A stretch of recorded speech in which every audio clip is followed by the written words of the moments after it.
지독한 곰팡이, 냄새와 싸구려, 담배 연기가 뒤섞여 숨을 쉴 때마다 폐부를 찔렀다. 강지원은 차가운 시멘트 바닥에 무릎을 꿇은 채 덜덜 떨리는 손으로 팔을 감쌌다.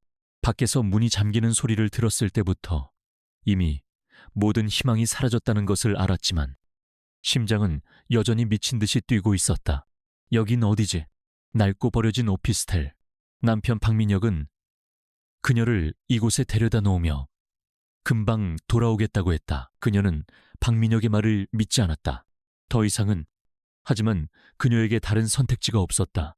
지난 몇 년간 그의 도박빚은 눈덩이처럼 불어났고 사채업자들이 집까지 쫓아왔다. 민혁은 항상 괜찮을 거라고 이번 한 번만, 마지막 한 번만 기회를 달라고 빌었다. 지원은 자신의 적금과 부모님이 남겨주신 작은 아파트까지 팔아 그의 빚을 갚았다. 이제 그녀에게 남은 것은 아무것도 없었다. 지원아, 이번이 정말 마지막이야. 이 돈만 갚으면 우리 새로 시작할 수 있어. 내가 널 지켜줄게. 그 말을 남기고 그는 문을 잠갔다. 지켜준다는 남자가 아내를 이런 지옥 구덩이에 혼자 남겨두고 문을 잠가버린 것이다. 그녀는 이것이 단순한 기다림이 아님을 직감했다. 이것은 거래였다. 자신은 그 거래의 담보물이었다. 복도 저편에서 육중한 발걸음 소리와 함께 거친 남자들의 목소리가 들려왔다. 심장이 목구멍까지 치밀어 올랐다.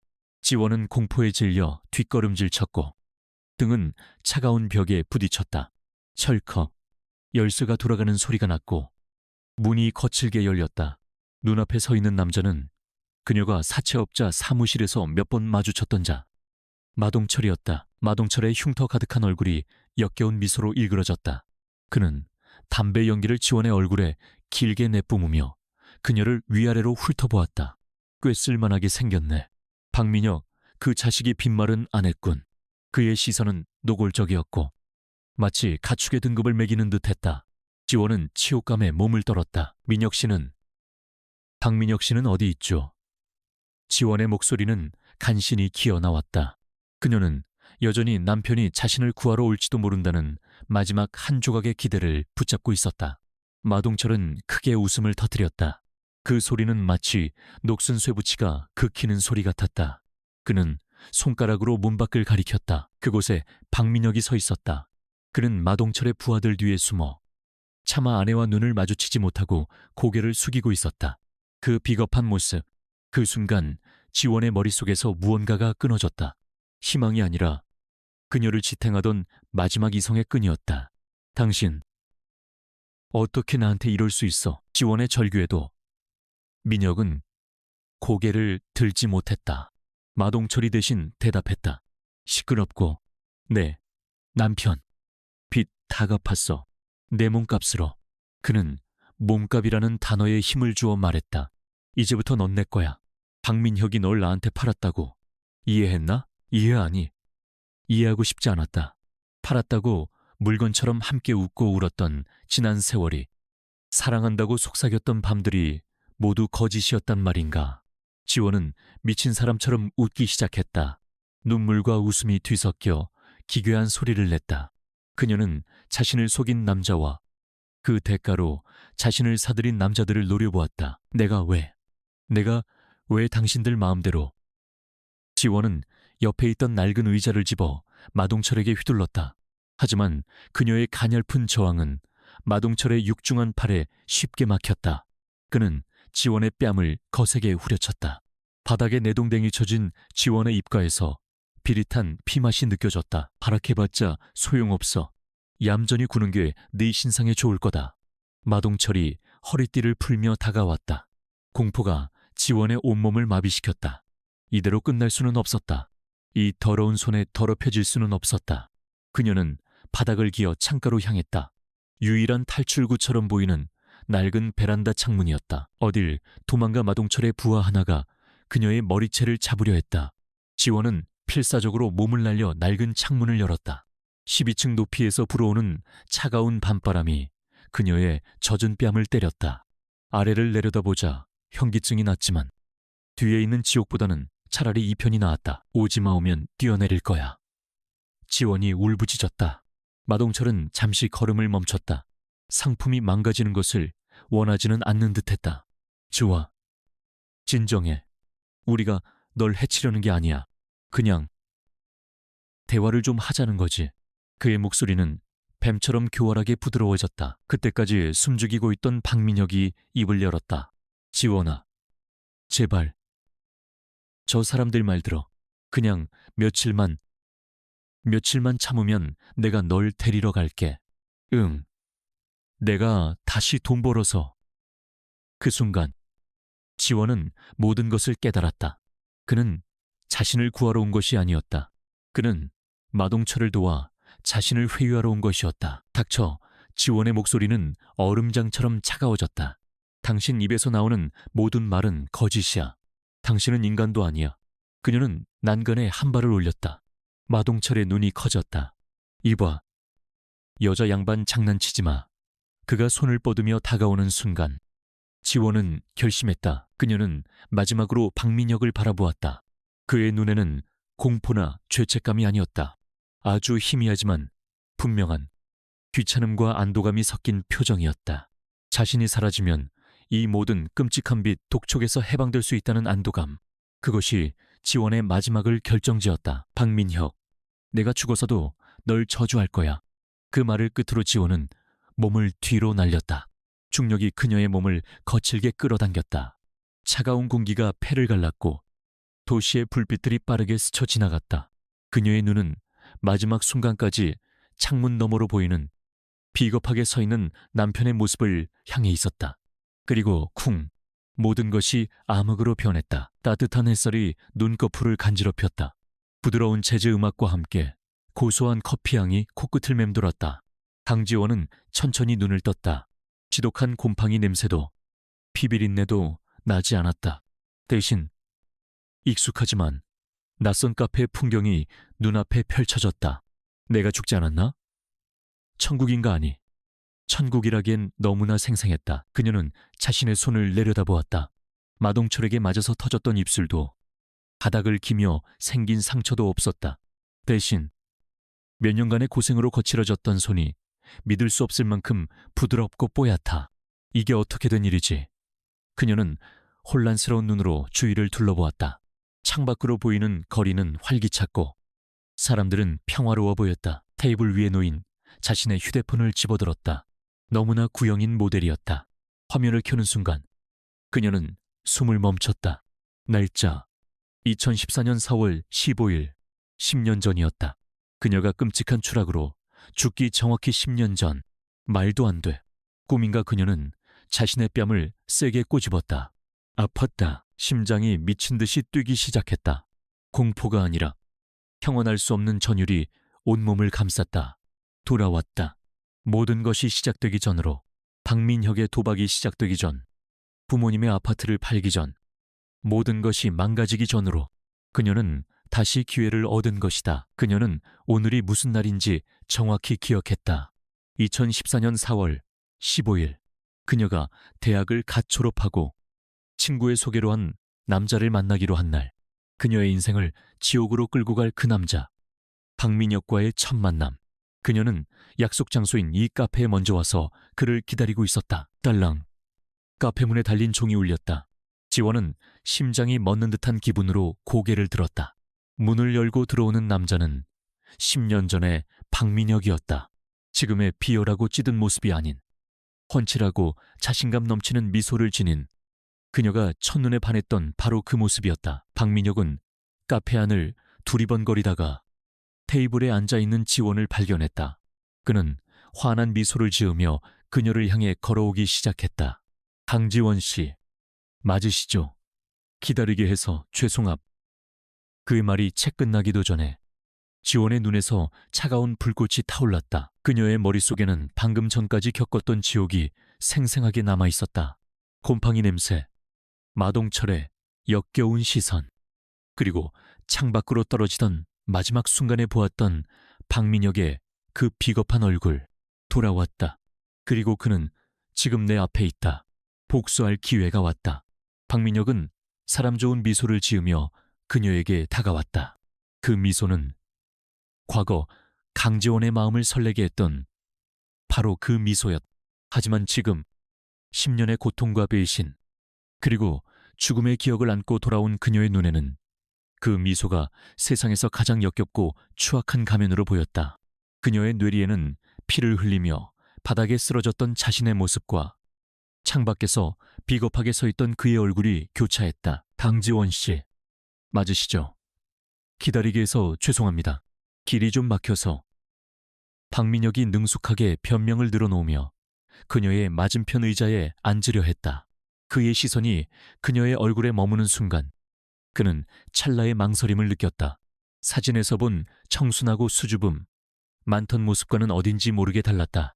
그녀의 눈은 얼음장처럼 차가웠고 그 깊이를 알 수 없는 심연을 담고 있었다. 지원은 대답하지 않았다. 그녀는 그저 테이블 위에 놓인 얼음물이 담긴 유리잔을 천천히 집어들었다. 그녀의 손은 미세하게 떨리고 있었지만 그것은 공포 때문이 아니었다. 억누를 수 없는 분노와 죽음의 문턱에서 돌아온 자의 냉철한 살기였다. 10년 동안 이 순간을 얼마나 기다렸던가. 아니, 죽어서야 비로소 이 순간을 맞이하게 된 것이다. 박민혁이 어색하게 웃으며 다시 입을 열려던 순간 차가운 물줄기가 그의 얼굴을 정면으로 강타했다.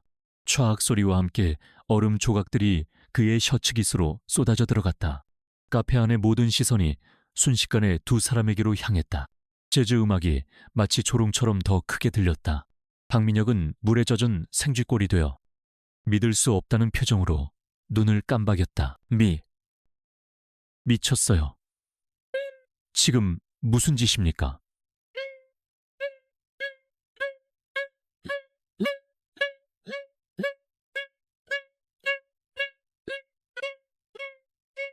지금 무슨 짓입니까? 지원은 자리에서 일어섰다. 그녀는 젖은 얼굴로 멍하니 앉아있는 남자를 경멸하듯 내려다보았다. 내 인생에서 꺼져. 당신 같은 쓰레기를 다시 보게 될 줄은 몰랐거든. 그녀의 목소리는 낮고 단호했다. 그녀는 지갑에서 커피값에 해당하는 돈 몇 장을 테이블 위에 거칠게 내려놓았다. 그리고 단 한순간의 망설임도 없이 카페 문을 향해 걸어갔다. 사람들의 수군거림과 박민혁의 황당한 고함 소리가 등 뒤로 들려왔지만 그녀는 뒤돌아보지 않았다. 지옥의 문을 닫고 나오는 기분이었다. 카페를 벗어나자 따뜻한 봄바람이 그녀의 뺨을 스쳤다. 그녀는 비틀거렸다.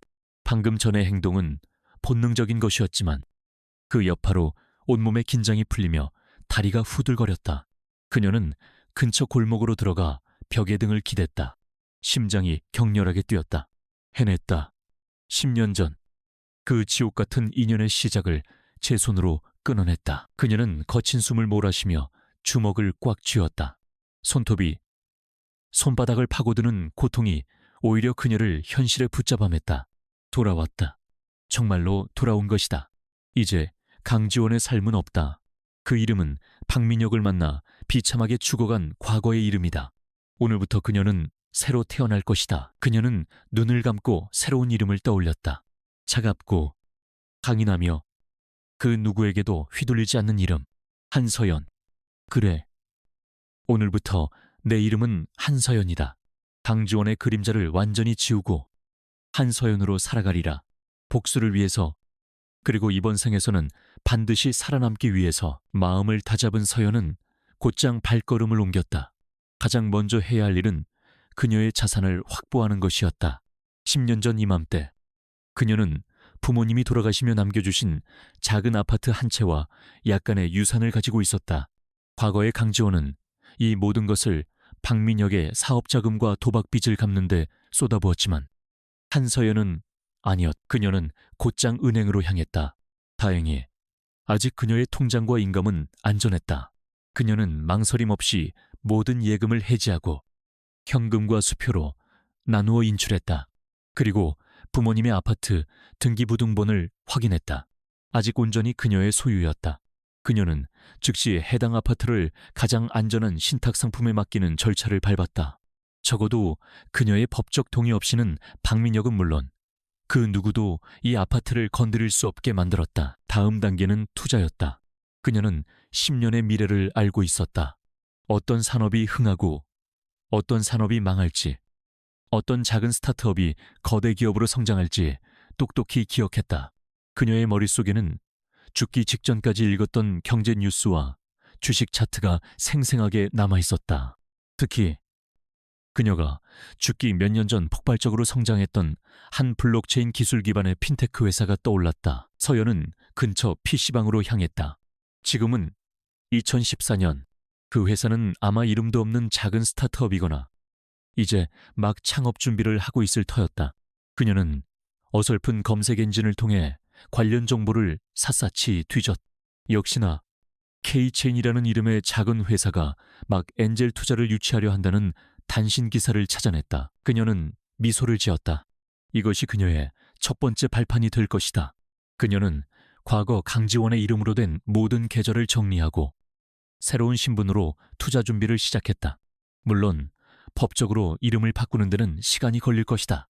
하지만 그 전까지 그녀는 자신의 자산을 완벽하게 분산시키고 보호해야 했다. 그녀는 인출한 돈의 일부를 K체인의 초기 투자에 참여할 방법을 찾기 위해 사용했다. 정식 루트가 아니더라도 미래의 가치를 아는 그녀에게는 문제될 것이 없었다. 그녀는 전문 브로커를 통해 익명으로, 그러나 합법적인 테두리 안에서 초기 투자자 명단에 이름을 올리는 데 성공했다. 가진 돈의 절반을 쏟아부은 과감한 베팅이었지만 그녀에게는 확신이 있었다. 한편 카페에 홀로 남겨진 박민혁은 젖은 옷을 털며 욕설을 내뱉었. 젠장, 재수없게 저런 미친년을 소개해주다니. 그는 주선자에게 전화를 걸어 강지원이 어떤 미친 짓을 했는지 불평을 늘어놓았다. 그는 그저 오늘 하루 재수가 없었다고, 이상한 여자를 만났다고 생각할 뿐이었다. 그 한 번의 만남이 자신의 미래 전체를 어떻게 바꾸어 놓았는지 전혀 알지 못했다. 박민혁은 금세 기분을 풀고 다음 약속을 잡았다. 그는 원래 그런 남자였다. 자신의 잘못은 절대 인정하지 않고 모든 것을 남의 탓으로 돌리며 쉽게 잊고 새로운 먹잇감을 찾아 나섰다. 10년 전의 강지원은 그런 그의 뻔뻔함과 낙천적인 모습을 자신감으로 착각하고 사랑에 빠졌었다. 하지만 지금의 한서연은 달랐다. 그녀는 PC방을 나와 자신의 낡은 원룸으로 돌아왔다. 모든 것이 낯설면서도 익숙했다. 그녀는 박민혁을 만나기 전 아르바이트를 하며 근근히 살아가던 곳이었다. 그녀는 이곳에서 다시 시작할 것이다. 그녀는 가장 먼저 동사무소로 향해 개명 신청서를 제출했다. 절차는 복잡했지만 그녀는 단호했다. 그녀는 방으로 돌아와 책상 앞에 앉았. 빈 종이에 앞으로 해야 할 일들을 적어 내려가기 시작했다. 개명 완료 및 신분 재정립. R. K체인. 외추가 투자처. 물색 바이오. 어렛. 사연. 자산은닉 및 보호. 스. 법률 및 경영 공부. 우. 박민혁과 마동철의 동양파. 그녀는 더 이상 순진한 피해자가 아니었다. 그녀는 지옥에서 돌아온 복수자였고 자신의 미래를 설계하는 전략가였다. 박민혁은 언젠가 또다시 도박에 손을 댈 것이다. 그것이 그의 천성이니까. 그리고 마동철은 여전히 어딘가에서 불법 사채업을 하고 있을 것이다. 그녀는 그들이 스스로 무너질 때까지 기다릴 것이다. 아니, 그들이 무너질 수밖에 없는 길로 인도할 것이다. 서연은 창밖을 내다보았다. 10년 전의 평화로운 서울 풍경. 하지만 그녀의 눈에는 이 평화로운 도시 아래에서 꿈틀거리는 욕망과 부패가 보였다. 그녀는 그 속에서 살아남아야 했다. 그리고 반드시 그녀를 지옥으로 밀어넣은 자들에게 똑같은, 아니, 그보다 더한 고통을 돌려주어야 했다. 그녀의 새로운 삶은 이제 막 시작되었다. 그날 이후 몇 달의 시간이 흘렀다. 강지원은 법적으로 한서연이 되었다. 그녀는 과거의 흔적을 지우기 위해 낡은 원룸을 떠나보아니 철저한 작은 오피스텔로 거처를 옮겼다. 그녀의 삶은 180도 바뀌었다.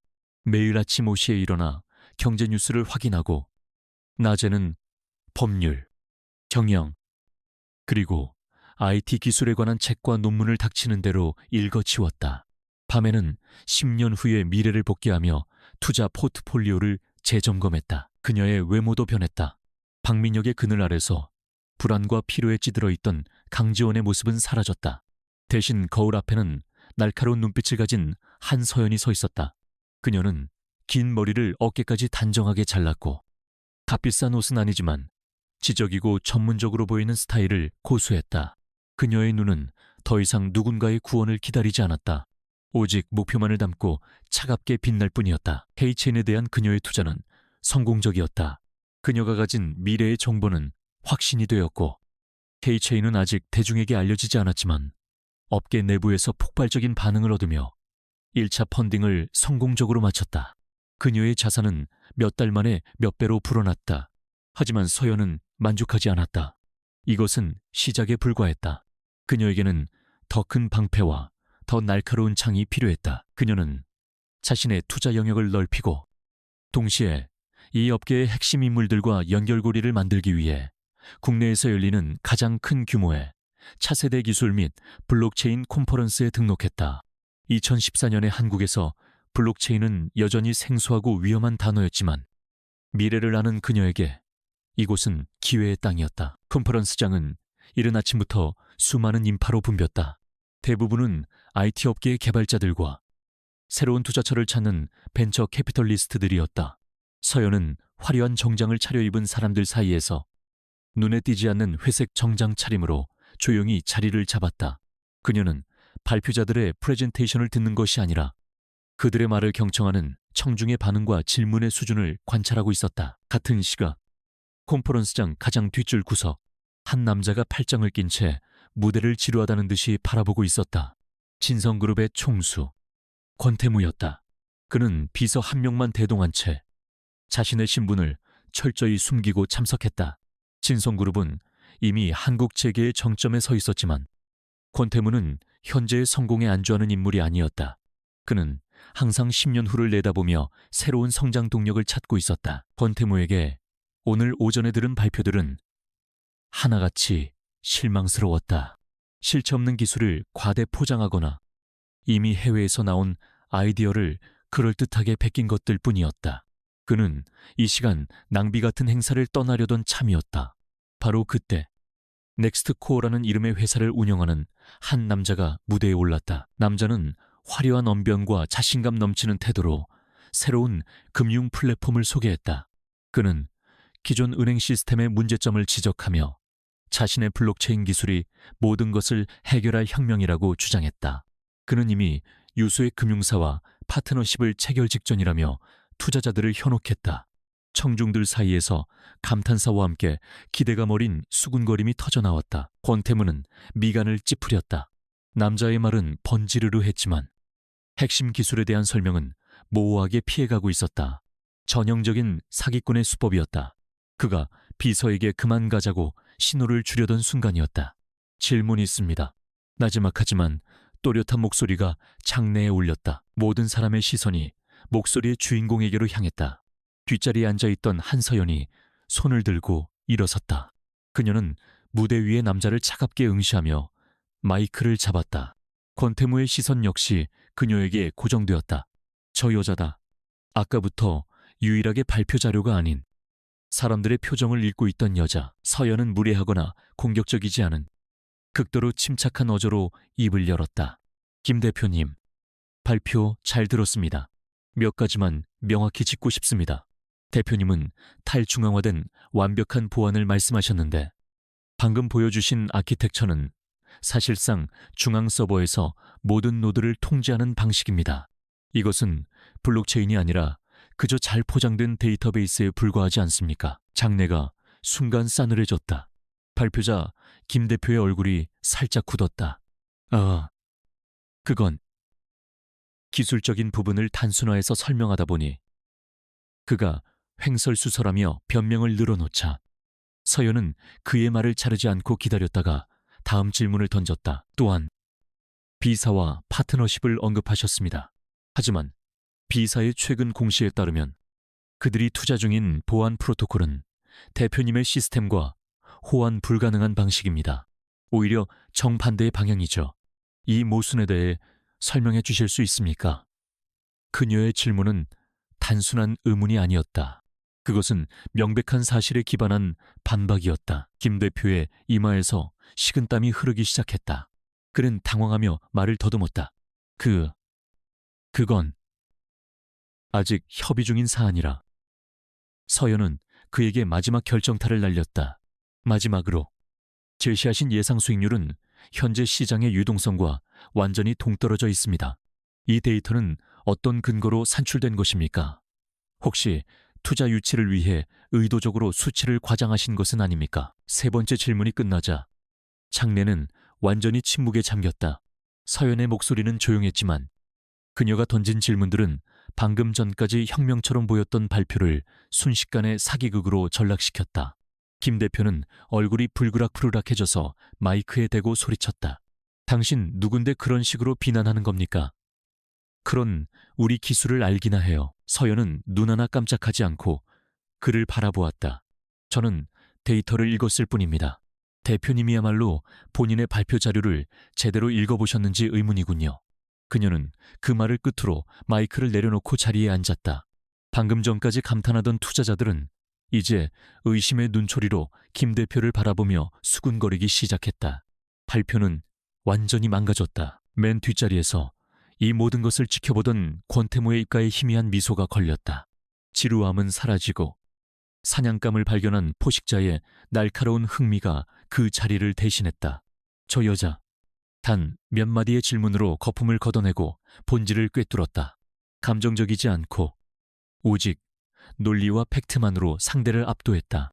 저런 인재는 진성에 필요했다. 콘퍼런스 휴식 시간이 되자 서연은 조용히 자리를 빠져나왔다. 그녀의 목표는 사기꾼을 망신주는 것이 아니었다. 그저 미래의 큰 사회적 문제를 일으킬 사기 프로젝트를 초기에 걸러내어 다른 유망한 기업들이 받아야 할 투자가 엉뚱한 곳으로 새는 것을 막고 싶었을 뿐이다. 그리고 그녀의 날카로움을 누군가는 봐주길 바랐다. 그녀가 복잡한 로비를 빠져나가려 할 때 한 남자가 그녀의 앞을 정중하게 막아섰다. 권태무의 김비서였다.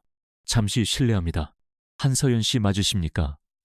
서연은 경계하며 고개를 끄덕였다. 그녀는 이 남자를 몰랐지만 그에게서 풍기는 엘리트 특유의 빈틈없는 기운을 느꼈다. 저희 대표님께서 잠시 뵙고 싶어 하십니다. 김 비서가 옆을 비키자 그 뒤에 서 있던 권태무가 모습을 드러냈다. 서연은 숨을 멈췄다. 권태무, 진성그룹의 총수. 전생에서 그녀는 신문 일면에서나 볼 수 있었던 인물이었다. 대한민국 경제를 움직이는 거물 중의 거물. 그가 왜 나를... 권태무는 서연에게 다가와 그녀를 찬찬히 뜯어보았다. 그의 시선은 날카로웠지만 무례하지 않았다. 오히려 탐색하는 듯했다. 인상적인 질문이었습니다. 덕분에 시간 낭비할 뻔한 걸 막았군요. 그의 목소리는 낮고 차분했지만 알 수 없는 무게감이 실려 있었다. 서연은 긴장했지만 그것을 드러내지 않았다. 10년의 지옥을 견뎌낸 그녀였다. 보이는 사실을 말했을 뿐입니다. 그녀는 침착하게 대답했다. 권태무는 그녀의 평정심에 더욱 흥미를 느꼈다. 보통 자신 앞에서 이토록 태연한 사람은 드물었다. 데이터를 읽는 눈이 아주 정확하더군요. 한서연 씨, 이 분야에 어떤 관심이 있으신 겁니까? 그가 물었다. 성장 가능성입니다. 진짜와 가짜가 뒤섞여 있지만 진짜는 결국 세상을 바꿀 테니까요. 서연이 망설임 없이 답했다. 권태무는 잠시 그녀를 바라보다가 안주머니에서 명함 한 장을 꺼내 건넸다. 진성그룹, 권태무입니다. 한서연 씨의 진짜를 보는 눈이 마음에 듭니다. 그는 직설적으로 스카우트 제의를 하지 않았다. 그저 문을 열어두었을 뿐이다. 조만간 다시 볼 수 있었으면 좋겠군요. 서연은 차가운 금속 재질의 명함을 받아들었다. 회장 권태무. 그녀의 심장이 세차게 뛰기 시작했다. 이것은 그녀의 복수 계획에 없던 변수였다. 하지만 동시에 박민혁이나 마동철 따위는 감히 올려다볼 수도 없는 가장 강력한 동아줄일지도 몰랐다. 그녀는 권태무의 눈을 똑바로 바라보며 가볍게 고개를 숙였다. 연락드리겠습니다. 권태무가 돌아서자 서연은 명함을 꽉 쥐었다. 박민혁을 짓밟고 마동철에게 빚을 갚아주기 위한 그녀의 계획에 진성그룹이라는 거대한 변수가 끼어들었다. 그녀의 복수는 이제 더 복잡하고 더 거대해질 것이었다. 박민혁은 며칠 동안 분노로 잠을 이루지 못했다. 뺨을 때린 물의 차가운 감촉보다 더 견딜 수 없었던 것은 감히 그런 여자에게 경멸당했다는 사실이었다. 그는 자신이 거절당했다는 것을 받아들일 수 없었다. 감히 그는 주선자였던 친구에게 전화를 걸어 강지원이라는 여자가 얼마나 무례하고 정신 나간 여자였는지 맹렬히 비난했다. 그는 강지원이 자신에게 반해 매달려야 정상이라고 생각했다. 그 오만함이 그의 현실 인식을 마비시켰다. 그는 어떻게든 그녀를 다시 찾아내 무릎 꿇리고 싶었다. 그는 수소문에서 그녀가 졸업한 학교와 예전에 살던 원룸 주소까지 알아냈다. 하지만 그의 모든 노력은 허사로 돌아갔다. 강지원은 존재하지 않았다. 그녀의 휴대폰 번호는 결번이 되었고 원룸은 이미 다른 사람이 계약한 후였다. 그녀는 연기처럼 사라졌다. 박민혁은 이 상황을 통제할 수 없다는 사실에 더욱 미쳐갔다. 그가 사냥감으로 점 찍었던 여자가 사실은 그를 조롱하고 완벽하게 사라져버린 것이다. 이 모욕감은 그의 자존심에 깊은 상처를 남겼다. 한편 한서연은 권태무에게서 받은 명함을 책상 위에 올려두었다. 진성그룹 회장 권태무. 이 이름이 가진 무게는 그녀의 복수 계획에 강력한 변수가 될 수 있었다. 하지만 그녀는 아직 때가 아니라고 판단했다. 진성그룹이라는 거대한 산에 기대기 전에 그녀는 자신의 손으로 썩은 뿌리를 먼저 잘라내야 했다. 그녀의 첫 번째 목표는 박민혁의 사회적 기반을 흔드는 것이었다. 그녀는 과거의 기억을 더듬었다. 박민혁은 중견금융투자회사인 미래에셋대에 다니고 있었다. 전생에서 그는 회사 돈을 소액 횡령하며 자신의 도박 자금을 충당했고 회사는 그 사실을 너무 늦게 알아차렸다. 이번 생에서는 그럴 수 없었다. 서연은 일주일간 박민혁의 출퇴근 동선을 멀리서 관찰했다. 그의 습관, 자주 가는 식당, 심지어 점심시간에 회사 컴퓨터로 몰래 접속하는 불법 스포츠 베팅 사이트까지 파악했다. 그녀의 기억은 틀리지 않았다. 그는 이미 도박의 싹을 틔우고 있었다. 다만 아직 그 규모가 작을 뿐이었다. 서연은 공공도서관의 컴퓨터를 이용해 익명의 이메일 계정을 만들었다. 수신이는 미래에셋의 감사팀장이었다. 그녀는 간결하고 전문적인 용어를 사용해 메일을 작성했다. 마치 내부 고발자나 경쟁사의 직원처럼 보이도록 치밀하게 계산했다. 미래에셋 감사팀장님께 귀사의 영업이팀 박민혁 대리의 업무 행태에 대한 심각한 우려를 제보합니다. 서연은 메일에 그가 회사 네트워크를 이용해 불법 도박 사이트에 접속한 구체적인 날짜와 시간 로그를 첨부했다. 또한 그의 법인카드 사용 내역 중 일부가 유흥비로 의심된다며 특정 날짜의 경비 처리를 교차 확인할 것을 제안했다. 그녀는 한 명의 부패한 직원이 회사의 명성을 훼손하는 것을 원치 않는 동료로서라는 문장을 덧붙였다. 그리고 망설임 없이 전송 버튼을 눌렀다. 감정은 없었다. 이것은 복수가 아니라 썩은 부위를 도려내는 외과 수술의 첫 단계였다. 이 메일 한 통이 박민혁의 발밑을 무너뜨릴 첫 번째 지진파가 될 것이었다. 박민혁은 일주일 뒤 예상치 못한 호출을 받았다. 감사팀 사무실은 무거운 침묵이 감돌았다. 그는 대수롭지 않게 생각했다. 그저 일상적인 경비 처리 문제일 거라 짐작했다. 하지만 감사팀장이 내민 것은 그의 법인카드 내역서와 인터넷 접속 기록이었다.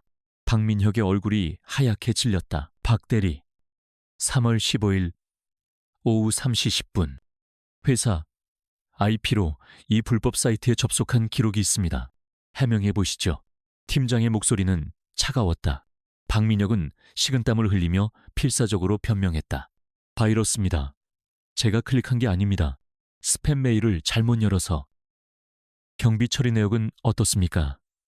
이 날짜에 클라이언트 미팅이라고 올린 이 유흥주점은 거래처와 무관한 곳으로 확인되었습니다만 감사팀의 압박은 계속되었다. 박민혁은 횡설설했다. 그의 오만함은 온데간데 없고 당황한 기색이 역력했다. 결국 그는 증거 불충분으로 해고까지는 당하지 않았지만 엄중 경고, 조치와 함께 2분기 보너스 전액, 삭감, 그리고 업무 집중 관찰 대상으로 분류되었다. 그는 모욕감에 휩싸여 감사팀 사무실을 나왔다. 동료들이 그를 보며 수군거리는 것 같았다. 강지원에게 당한 모욕과 회사에서 받은 굴욕이 뒤섞여 그의 속에서 들끓었다. 그의 분노는 자연스럽게 한 가지 생각으로 귀결되었다. 돈. 이 모든 굴욕은 돈이 없기 때문이었다. 보너스가 삭감되자 당장 카드값이 문제였다. 그는 더 큰 돈이 필요했다. 단 한 번에 모든 것을 만회할 수 있는 한 방이 절실했다. 그는 자신이 접속했던 스포츠 베팅 사이트로는 어림도 없다는 것을 깨달았다. 더 큰 판이 필요했다. 한서연은 박민혁의 징계 소식을 업계 소문을 통해 금방 파악했다. 모든 것이 그녀의 시나리오대로 움직이고 있었다. 전문적인 기반이 흔들린 박민혁은 이제 재정적인 구멍을 메우기 위해 더 위험한 도박에 손을 댈 것이다. 이제 두 번째 덫을 놓을 차례였다. 바로 마동철이었다. 전생에서 박민혁이 마동철을 만난 것은 꽤 나중의 일이었다. 작은 사채업자들을 거치다가 감당할 수 없는 빚을 지고 나서야 마동철의 소굴로 흘러들어갔다. 서연은 그 과정을 단축시키기로 했다. 박민혁을 처음부터 가장 악독한 포식자에게 던져 넣어야 했다. 그녀는 K체인 투자 시 이용했던 브로커에게 다시 연락했다. 이번에는 정보 거래가 아닌 정보 전달을 의뢰했다. 그녀는 브로커에게 거액의 수수료를 현금으로 지불하며 두 가지를 요구했다. 첫째, 마동철이 운영하는 불법 하우스의 라이벌 업장에 대한 결정적인 정보. 둘째, 그 정보를 마동철 측에 넘기면서 선물처럼 다른 정보를 끼워 넣는 것. 브로커는 돈의 액수에 만족하며 그녀의 요구를 받아들였다. 며칠 뒤 마동철은 자신의 아지트에서 브로커가 보낸 사람을 만났다. 마동철은 자신의 구역을 침범하던 경쟁업소의 약점이 담긴 USB를 건네받고 만족스러운 미소를 지었다. 공짜 정보에 기분이 좋아진 그에게 남자가 말했다. 정보를 주신 분께서 마 회장님께 도움이 될 만한 손님도 한 명 추천해 주셨습니다. 마동철이 담배를 물며 고개를 까딱했다. 누군데? 미래에셋에 다니는 박민혁이라는 대리입니다. 요즘 회사에서 징계받고 돈줄이 급한데 씀씀이가 해프고 한 방을 노리는 성격이라더군요. 어린 고래가 될 제목이라고 했습니다. 마동철은 어린 고래라는 말에 흥미가 동했다. 금융권에 다니는 놈들은 자신들이 똑똑하다고 생각하지만 스트레스에 약하고 도박에 쉽게 빠져드는 법이다. 게다가 회사에서 징계를 받았다면 돈이 급할 터. 이런 먹잇감은 다루기 쉬웠다. 알았다. 그 친구 연락처나 알아봐. 초대장 하나 보내야지. 그날 밤 회사에서 받은 스트레스와 굴욕감에 술을 마시던 박민혁의 휴대폰이 울렸다. 모르는 번호로 온 문자 메시지였다. VIP 박민혁 대리님, 귀하의 명성을 익히 들었습니다. 아무나 올 수 없는 저희 프라이빗 룸에서 특별한 시간을 제안합니다. 오늘의 운을 시험해 보시지요. 강남구 논현동 XXXX. 박민혁의 눈이 번뜩였다. VIP. 특별한 시간. 회사에서 구겨진 자존심이 회복되는 기분이었다. 누군가 자신을 알아본다는 사실에 흥분했다. 그는 망설이지 않았다. 이것이 자신을 무시했던 강지원과 감사팀에게 본때를 보여줄 기회라고 생각했다. 그는 당장 택시를 잡아타고 문자에 적힌 주소로 향했다. 그가 도착한 곳은 강남의 화려한 룸살롱 지하에 숨겨진 비밀스러운 공간이었다. 입구에서부터 정중한 인사를 받으며 안내된 프라이빗 룸. 그곳에서 마동철의 부하가 그를 기다리고 있었다. 박 대리님, 기다렸습니다. 첫 방문을 기념하여 저희가 특별히 칩을 서비스로 드리지요. 박민혁은 자신이 특별 대우를 받는다는 사실에 완전히 도취되었다. 그는 공짜 칩을 받아들고 테이블에 앉았다. 딜러가 카드를 돌렸다. 그리고 그날 밤 그는 엄청난 행운을 맛보았다. 그는 몇 시간 만에 자신의 월급 몇 배에 달하는 돈을 땄다. 박민혁은 환호했다. 역시 자신은 운이 좋은 사람이었다. 그는 자신이 딴 칩을 현금으로 바꾸며 이 지옥의 입구에서 자신을 기다리고 있던 마동철의 그림자를 보지 못했다. 그는 몰랐다. 처음의 행운은 가장 달콤한 미끼이며 그 미끼는 그가 평생 갚아도 못 갚을 빚의 시작이라는 것을. 같은 시각 한서연은 자신의 오피스텔 창밖으로 강남의 야경을 내려다보고 있었다. 그녀는 박민혁이 지금쯤 그 덫에 완벽하게 걸려들었음을 직감했다. 일찍 놓인 덫은 먹잇감이 눈치채지 못하는 사이 그 숨통을 서서히 그리고 확실하게 조여갈 것이다. 권태무는 자신의 사무실, 진성타워 최상층에서 서울의 스카이라인을 내려다보고 있었다. 유리창 너머로 펼쳐진 도시는 거대한 장기판처럼 보였다. 그는 이 판을 움직이는 소수의 플레이어 중 한 명이었다. 그의 사무실은 차갑고 미니멀했으며 오직 효율성만을 위해 설계된 공간이었다. 그의 관심은 오직 미래의 가치와 현재의 효율에만 있었다. 김 비서가 조용히 들어와 태블릿 PC를 내밀었다. 회장님, 요청하신 한서연 씨에 대한 1차 보고서입니다. 권태무는 돌아보지 않은 채 태블릿을 받아들었다. 화면에는 한서연의 사진과 함께 그녀의 신상 정보가 일목요연하게 정리되어 있었다. 그는 콘퍼런스에서의 날카로운 질문을 떠올렸다. 특이사항, 한 달 전 개명 신청, 본명은 강지원. 김 비서가 핵심을 짚었다. 권태무의 눈썹이 살짝 올라갔다.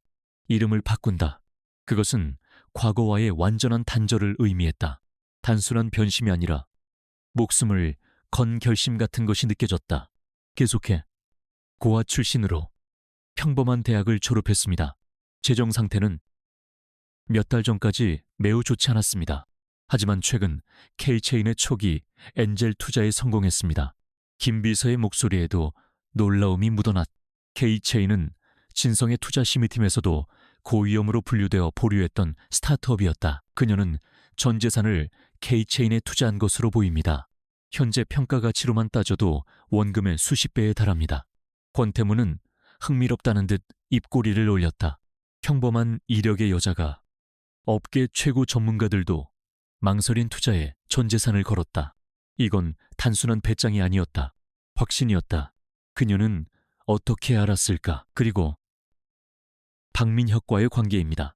김 비서가 다음 페이지를 넘겼다. 화면에는 한 카페에서 물에 젖은 채 망연자실해 있는 박민혁의 사진이 띄워졌다. 한서연. 당시 강지원 씨와의 첫 만남이었습니다. 그녀가 박민혁에게 물을 뿌리고 일방적으로 자리를 떠났습니다. 목격자들에 따르면 쓰레기라는 말을 했다고 합니다. 권태무는 그 사진을 잠시 응시했다. 그는 박민혁이라는 이름을 기억했다. 미래에셋의 대리. 최근 불법 도박 및 횡령 혐의로 내부 감사를 받았다는 보고를 받은 적이 있었다. 박민혁이 그 이후로도 한서연 씨의 주변을 맴돌며 연락을 시도한 정황이 포착되었습니다. 스토킹에 가까운 집착입니다. 권태무는 태블릿을 껐다. 모든 조각이 맞춰졌. 한서연. 그녀는 과거 강지원을 버렸. 미래 K체인에 베팅했으며 현재의 위협 박민혁을 경멸하며 차단했다. 그녀의 모든 행보는 파격적일 만큼 논리적이고 단호했다. 감정적인 복수처럼 보이지만 그 방식은 지독할 정도로 냉철했다. 그는 이런 종류의 인간을 좋아했다. 김 비서, 한서연 씨에게 연락해. 내가 만나고 싶다고. 지금 당장. 권태무는 결정을 내렸다. 저런 인재는 야생에 두기에는 너무 위험하고 동시에 너무나 탐났다. 진성이라는 울타리 안에 두어야 했. 그것이 그녀를 위한 보호이든 혹은 그 자신을 위한 확보이든. 같은 시각 한서연은 자신의 오피스텔에서 권태무의 명함을 내려다보고 있었다. 박민혁을 마동철의 소굴로 밀어넣는 데는 성공했다. 하지만 그것이 끝이 아니었다. 마동철은 박민혁과는 차원이 다른 존재였다. 그는 법의 경계선 밖에서 움직이는 포식자였다. 언젠가 박민혁의 배후를 캐다가 자신에게까지 도달할지도 몰랐다. 그녀는 더 강력한 방패가 필요했다. 박민혁과 마동철이 감히 올려다볼 수조차 없는 압도적인 힘. 진성그룹. 그녀는 심호흡을 하고 휴대폰을 들었다. 명함에 적힌 번호는 권태무 회장의 직통 라인이었다. 그녀가 통화 버튼을 누르자 신호음은 단 2번 울리고 끊겼다. 권태무입니다. 낮고 차분한 목소리가 수화기 너머로 들려왔다. 한서연입니다. 회장님. 그녀의 목소리는 떨리지 않았다. 알고 있소. 지금 바로 진성타워로 올 수 있겠습니까? 70층. 내 집무실로. 그는 그녀가 전화할 것을 이미 알고 있었다는 듯이 말했다. 네. 30분 내로 도착하겠습니다. 서연은 전화를 끊고 가장 단정하고 전문적으로 보이는 정장을 골라 입었다. 이것은 면접이자 협상이었다. 그녀는 거울 앞에 서서 자신의 눈을 바라보았다. 강지원의 두려움은 사라졌다. 오직 한서연의 차가운 결의만이 남아 있었다. 진성타워의 로비는 그녀가 이제껏 본 어떤 건물보다 거대하고 위압적이었다. 대리석 바닥은 거울처럼 빛났고 수많은 엘리트 직원들이 바쁘게 오갔다. 그녀는 안내 데스크에 신분을 밝혔고 직원은 이미 연락을 받았다는 듯 정중하게 그녀를 VIP 전용 엘리베이터로 안내했다. 70층에 도착하자 김 비서가 그녀를 맞이했다. 한서연 씨, 이쪽입니다. 숨막히는 침묵 속 복도를 지나자 거대한 문이 열리고 권태무의 집무실이 모습을 드러냈다. 방 전체가 서울의 전경을 품고 있었다. 권태무는 창가에 서서 그녀를 기다리고 있었다. 앉으시죠. 그가 손짓했다. 서연은 그의 맞은편 소파에 허리를 펴고 앉았다. 권태무는 자리에 앉아 그녀를 정면으로 응시했다. 그의 눈은 모든 것을 꿰뚫어 보는 듯 날카로웠다. 시간 내주셔서 감사합니다. 서연이 먼저 입을 열었다. 본론부터 하죠. 나는 한서연 씨를 조사했습니다. 권태무는 돌려 말하는 법이 없었다. 서연은 눈 하나 깜빡하지 않았다. 그러실 거라 생각했습니다. 회장님 같은 분이 이유 없이 명함을 주시진 않았을 테니까요. 그녀의 태연함에 권태무의 입가에 옅은 미소가 스쳤다. 강지원, 그리고 한서연, K체인, 그리고 박민혁. 그가 4개의 키워드를 던졌다. 설명하라는 무언의 압박이었다.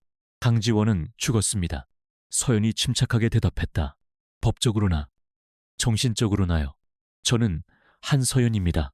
K체인은 미래의 가치를 본 분석의 결과입니다. 운이 아닙니다. 박민혁은 그가 핵심을 찔렀다. 과거의 실수입니다. 그리고 저는 실수를 반복하지 않습니다. 지금은 그저 제 주변을 맴도는 소음일 뿐입니다. 그녀의 목소리에는 일말의 감정도 실려 있지 않았다. 권태무는 잠시 그녀를 바라보았다. 그는 그녀에게서 원하는 답을 모두 들었다. 그녀는 과거에 발목 잡히지 않았고 자신의 성공을 운으로 돌리지 않았으며 위협을 소음으로 치부할 만큼 냉정했다. 좋습니다. 한서연 씨, 진성그룹 전략기획실 수석 컨설턴트 자리를 제안합니다. 서연은 숨을 삼켰다. 전략기획실은 진성그룹의 두뇌이자 핵심이었다. 수석 컨설턴트는 임원급 대우였다. 갓 대학을 졸업한 것으로 보이는 그녀에게는 파격. 그 이상의 제안이었다. 제가 그 자리에 합당하다고 생각하시는 이유가 뭡니까? 나는 콘퍼런스에서 당신의 눈을 봤소. 수백억짜리 사기극을 단 3개의 질문으로 무너뜨렸지. 그리고 나는 당신의 배짱을 조사했소. K체인의 모든 것을 걸었더군. 진성에는 그런 눈과 배짱이 필요하오. 권태무가 말했다. 그리고 그런 소음을 처리해줄 울타리도 필요할 것 같고. 그가 박민혁을 소음이라고 칭한 순간 서연은 그의 제안이 단순한 스카우트가 아님을 깨달았다. 이것은 거래이자 동맹이었다. 그는 그녀의 능력을 원했고 그녀는 그의 보호가 필요했다. 그는 그녀의 상황을 정확히 파악하고 있었다. 박민혁 씨가 꽤 성가시게 구는 모양이더군요. 그런 사소한 문제들이 때로는 큰 사업의 발목을 잡기도 합니다. 진성그룹의 컨설턴트가 된다는 것은 진성의 법무팀과 보안팀이 당신의 배경이 된다는 의미요. 그의 말은 정중했지만 그 안에는 모든 것을 해결해 줄 수 있다는 절대적인 자신감이 담겨 있었다. 서연은 권태무를 바라보았다. 전생에서 그녀는 박민혁에게 보호를 구걸했다. 하지만 그는 그녀를 팔아넘겼다. 지금 그녀 앞의 남자는 그녀의 능력을 존중하며 그 대가로 보호를 제공하고 있었다. 이것은 동정이 아니었다. 철저한 비즈니스였고 상호 존중에 기반한 계약이었다. 그녀가 평생 갈망했던 것 받아들이겠습니다. 서연이 망설임 없이 대답했다. 단, 조건이 있습니다. 권태무는 흥미롭다는 듯 고개를 끄덕였다. 말해보시죠. 저는 회장님께 직보하며 제게 맡겨진 프로젝트에 한해 천적인 자율성을 원합니다. 저는 사내 정치에는 관심이 없습니다. 오직 결과로만 증명하겠습니다. 권태무는 크게 웃었다. 그것이 내가 당신을 뽑는 이유요. 한서연 씨, 나는 정치꾼이 아니라 전문가가 필요하거든. 그가 자리에서 일어나 손을 내밀었다. 진성그룹에 온 것을 환영하오. 서연은 그의 손을 맞잡았다. 차갑지만 단단한 악수였. 그녀의 복수를 위한 가장 강력한 성이 완성되는 순간이었다. 그녀는 더 이상 혼자 사냥감을 쫓는 외로운 늑대가 아니었다. 그녀는 이제 거대한 사자무리의 일원이 되었다. 서연이 집무실을 나가자 권태무는 김비서를 불렀다. 김비서, 한서연 컨설턴트의 사무실과 최고 수준의 보안 등급을 준비해. 네, 회장님. 그리고 박민혁, 미래의 셋의 그 친구. 권태무의 목소리가 한층 낮아졌다. 더 이상 한 컨설턴트 주변에서 소음을 일으키지 않도록 조용히, 그리고 완벽하게 처리하게. 박민혁의 세상은 붉은색 펠트 테이블 위에서 무너져 내리고 있었다. 마동철의 불법 하우스에서 맛보았던 첫날의 행운은 신기루처럼 사라졌다. 그는 며칠 밤낮으로 그곳에 드나들었다. 일은 돈을 만회하겠다는 절박함이 그의 이성을 마비시켰다. 카드가 뒤집힐 때마다 그의 빚은 기하급수적으로 불어났다. 그는 딜러의 무감각한 얼굴과 옆에서 즉석대출을 권하는 마동철의 부하에게 완전히 포위되었다. 박 대리님, 한돈이 부족하신 것 같네. 이번엔 이율 좀 싸게 해줄게. 마동시철의 부하는 웃으며 차용증을 내밀었다. 싸게 해준다는 말과 달리 거기에 적힌 이율은 법정 최고 금리를 우습게 뛰어넘는 살인적인 수준이었다. 하지만 박민혁에게는 선택지가 없었다. 그는 이미 미래의 셋에 자신의 급여를 갑을 받았고 심지어 동료들에게까지 손을 벌린 상태였다. 다음 카드, 다음 한 판이면 모든 것을 되돌릴 수 있을 것만 같았다. 그는 떨리는 손으로 차용증에 서명했다. 같은 시각 마동철은 VIP룸의 원웨이미러 뒤에서 담배 연기를 내뿜으며 박민혁을 지켜보고 있었다. 그는 만족스러운 미소를 지었다. 브로커가 물어다준 어린 고래는 기대 이상이었다. 금융권에 다닌다는 놈이 이렇게 쉽게 무너질 줄이야. 보통의 채무자들보다 훨씬 더 빠르고 가혹하게 빚을 불려나갔다. 경쟁업소 정보를 선물로 준 그 익명의 정보원에게 고마울 지경이었다. 저놈, 깡통 찰 때까지 계속 빌려줘. 이율은 10%더 올려. 마동철이 부하에게 지시했다. 그의 눈에는 박민혁이 더 이상 인간으로 보이지 않았다. 그저 걸어다니는 현금 인출기 혹은 장기 밀매 리스트에 오를 예비 상품일 뿐이었다. 그는 한서연이 설계한 덫의 가장 강력한 집행자 역할을 충실히 수행하고 있었다. 박민혁의 삶은 직장에서도 나락으로 떨어졌다. 연이은 밤샘 도박으로 그의 몰골은 말이 아니었다. 퀭한 눈, 며칠째 감지 못한 머리, 그리고 서류를 든 채 미세하게 떨리는 손. 그는 감사팀의 집중 관찰 대상이었고 그의 근태와 실적은 최악을 기록하고 있었다. 동료들은 그를 노골적으로 피했다. 그는 절박했다. 마동철에게 갚아야 할 이자만 해도 월급을 훌쩍 넘겼다. 그는 결국 해서는 안 될 일에 손을 댔다. 고객의 계좌를 이용해 위험천만한 파생 상품에 몰래 투자한 것이다. 단 한 번의 성공으로 모든 빚을 청산하겠다는 망상에 사로잡혔다. 하지만 시장은 그의 편이 아니었다. 그는 단 며칠 만에 고객의 원금에 막대한 손실을 입혔다. 이 사실은 즉각 감사팀에 보고되었다. 박민혁이 횡령과 배임 혐의로 내부 조사를 받고 있다는 소문은 증권가에 순식간에 퍼져나갔다. 그의 사회적 생명은 사실상 끝난 것이나 다름없었다. 그의 혼돈과는 정반대로 한서연의 시간은 얼음처럼 차갑고 정밀하게 흘러가고 있었다. 그녀는 진성타워 68층 전략기획실에서도 가장 전망 좋은 창가 자리에 자신의 사무실을 배정받았다. 그녀의 책상 위에는 오직 노트북 한 대와 그녀가 분석 중인 MA 관련 서류철들 뿐이었다. 그녀는 권태무가 직접 지시한 해외 바이오 기업 인수권을 검토하고 있었다. 그녀의 집중력은 한치의 흐트러짐도 없었다. 과거의 강지원이었다면 상상도 못할 방대한 데이터를 분석하고 날카로운 통찰력으로 보고서를 작성했다. 그녀의 보고서는 군더더기 없이 핵심을 찔렀고 전략기획실의 베테랑들조차 그녀의 분석력에 혀를 내둘렀다. 그녀는 자신의 능력을 완벽하게 증명해내고 있었다. 그때 그녀의 내부 메신저로 짧은 메시지 한 통이 도착했다. 발신인은 김 비서였다. H 컨설턴트님, 요청하신 소음 관련 중간보고입니다. 채무액 3억 원 돌파, 직장 내 횡령 혐의 포착, 2차 압박 개시. 서연은 메시지를 읽고 말없이 삭제했다. 권태무가 움직이고 있었다. 자신이 직접 손을 더럽힐 필요도 없이 진성그룹의 정보망과 법무팀이 박민혁을 벼랑 끝으로 몰고 있었다. 2차 압박은 즉시 시작되었다. 그날 저녁, 박민혁이 초라한 자신의 오피스텔로 돌아왔을 때 문 앞은 검은 정장을 입은 남자들이 가로막고 있었다. 마동철의 부하들이었다. 이전의 정중함은 사라졌다. 그들은 문을 거칠게 열고 들어와 박민혁의 멱살을 잡고 벽에 밀어붙였다. 박민혁 씨, 이제 슬슬 갚아야지. 이자가 벌써 원금을 넘었어. 자, 잠깐만. 돈이 곧 들어올 겁니다. 회사에서. 박민혁이 공포에 질려 더듬거렸다. 회사 깡통 찬 놈이 어디서 거짓말을 부어중 하나가 그의 뺨을 후려쳤다. 퍽 하는 둔탁한 소리와 함께 박민혁이 바닥에 쓰러졌다. 그들은 집안에 값나가는 물건들을 닥치는 대로 부수기 시작했다. 일주일 준다. 원금, 이자 합쳐서 5억. 못 만들면 내 놈 신장 하나는 우리 거야. 알았어. 그들은 박민혁의 복부를 걷어차고는 침을 뱉고 사라졌다.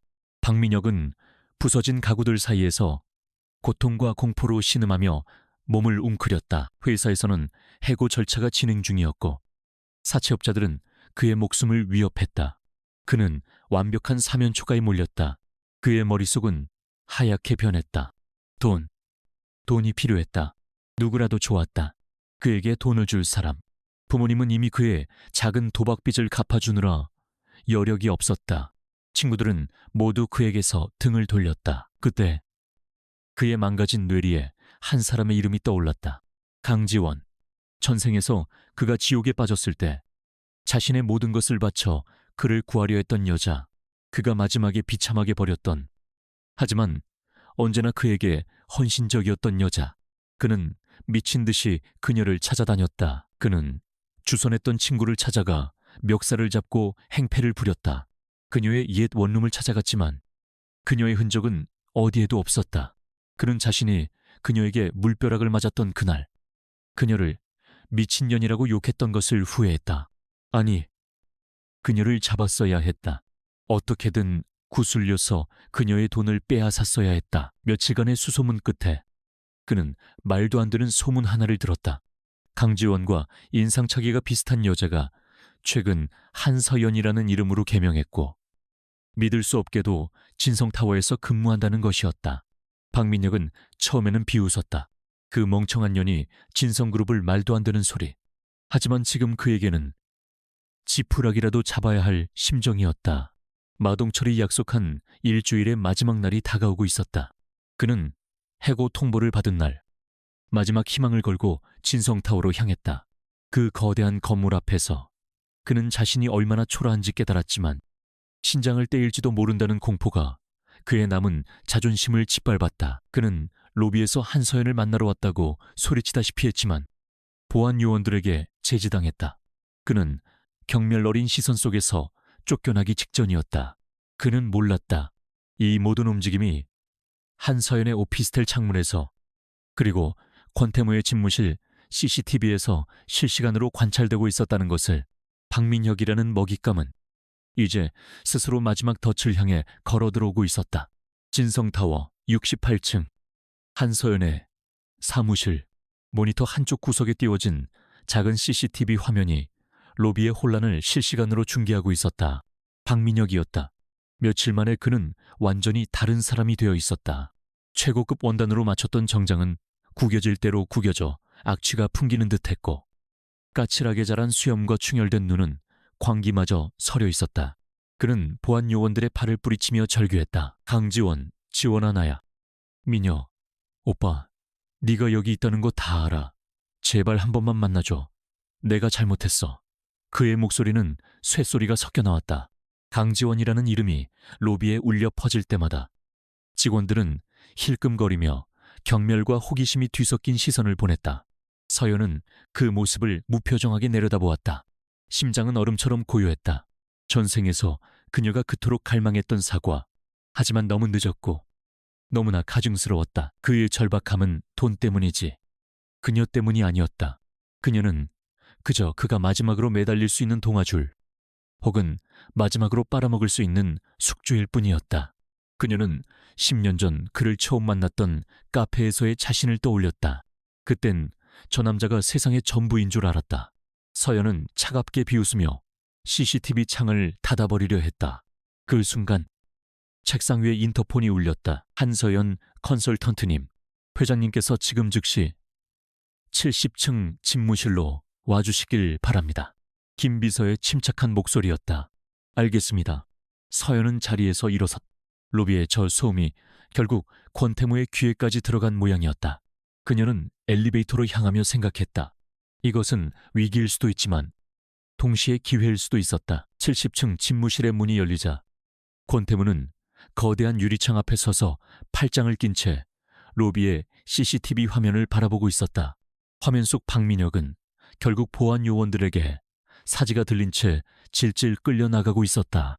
강지원이 개년아, 네가 어떻게 나한테 일의 마지막 파락과 함께 그의 모습이 문 밖으로 사라졌다. 권태무는 말없이 화면을 껐다. 시끄러운 폐기물이군. 그가 서연을 돌아보며 말했다. 그의 표정은 읽을 수 없었지만 눈빛은 평소보다 차가웠다. 저런 자가 당신의 과거와 연결되어 있다는 사실이 진성그룹의 이미지에 흠집을 낼 수도 있어. 그의 말은 질책이 아니었다. 사실을 통보하는 것에 가까웠다. 처리하겠습니다. 서연이 단호하게 대답했다. 이미 그럴 가치도 없는 존재입니다. 권태무는 그런 그녀를 잠시 바라보았다. 그녀의 냉정함이 그는 마음에 들었다. 바로 그때 그의 책상 위에 놓인 직통전화기가 요란하게 울렸다. 권태무는 미간을 찌푸리며 전화를 받았다. 발신자는 진성그룹의 창업주이자 그의 할아버지인 권기택 명예회장이었다. 예, 할아버님. 그거는 재고의 여지가 없다고 말씀드렸습니다. 권태무의 목소리가 낮게 가라앉았다. 수화기 너머로 노인의 격정적인 고함 소리가 희미하게 들려왔다. 태양그룹과의 혼사라니요. 지금 시대가 어느 때인데. 예. 아니요. 저는 제 사업 파트너를 집안 장식품으로 드릴 생각이 없습니다. 이만 끊겠습니다. 권태무는 거의 전화를 내던지듯 끊었다. 그의 냉철한 가면이 처음으로 미세하게 흔들렸다. 그는 넥타이를 살짝 풀며 서연을 바라보았다. 한 컨설턴트, 방금 본 것처럼 나에게도 해결해야 할 소음이 있습니다. 아주 끈질기고 낡은 소음이지. 그는 서연에게 자신의 상황을 숨기지 않았다. 진성그룹의 창업주인 그의 할아버지는 여전히 막강한 영향력을 행사하고 있었고 구시대적인 방식으로 태양그룹과의 정략 결혼을 밀어붙이고 있었다. 단순히 두 기업의 결합이 아니었다. 그의 상속권을 건 최후통첩이었다. 할아버지는 내가 태양그룹의 저 인형 같은 딸과 결혼하지 않으면 이 사회를 소집해 나를 끌어내릴 생각까지 하고 계시오. 권태무가 차갑게 말했다. 나는 그런 무의미한 일로 내 시간과 에너지를 낭비하고 싶지 않소.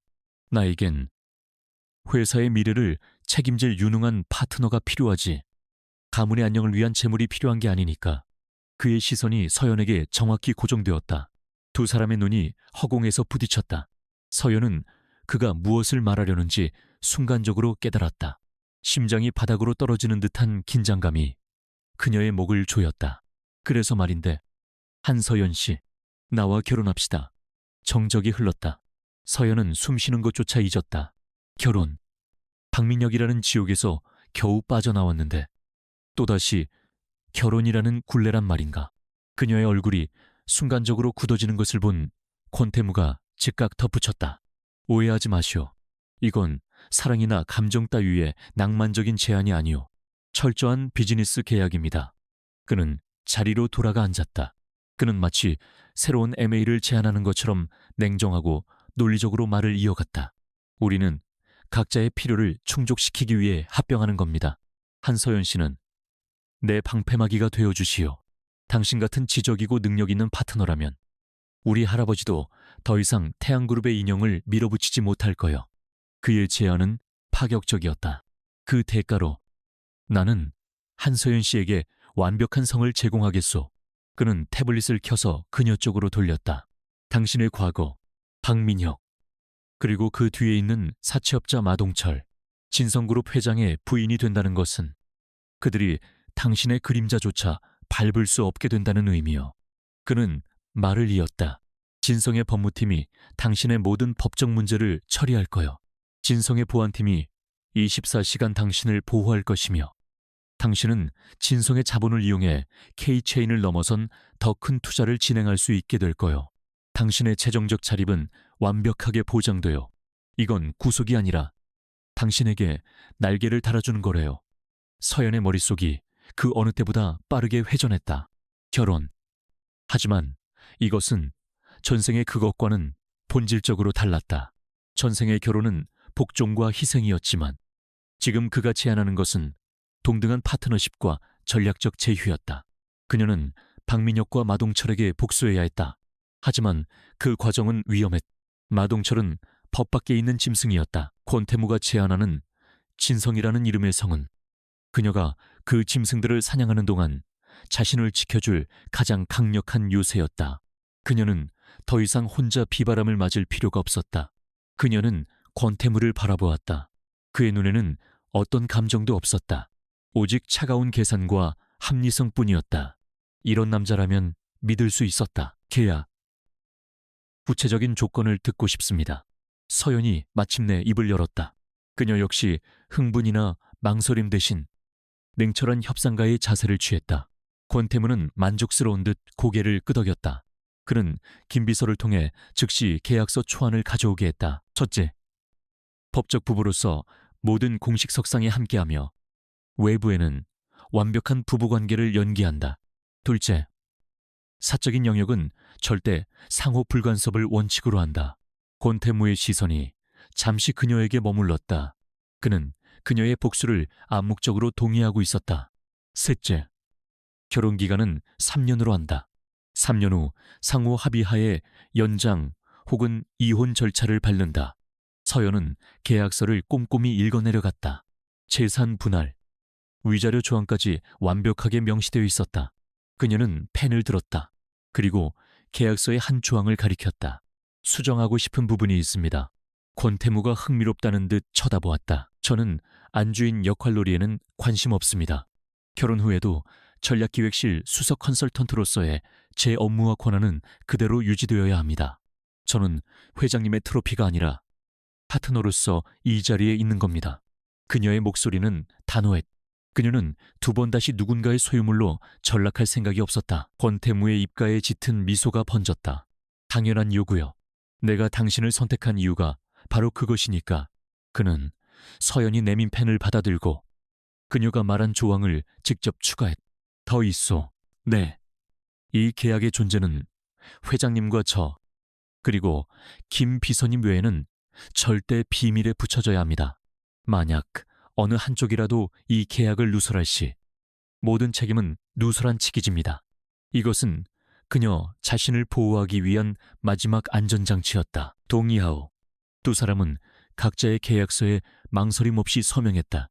서연은 자리에서 일어나 손을 내밀었다. 잘 부탁드립니다. 파트너.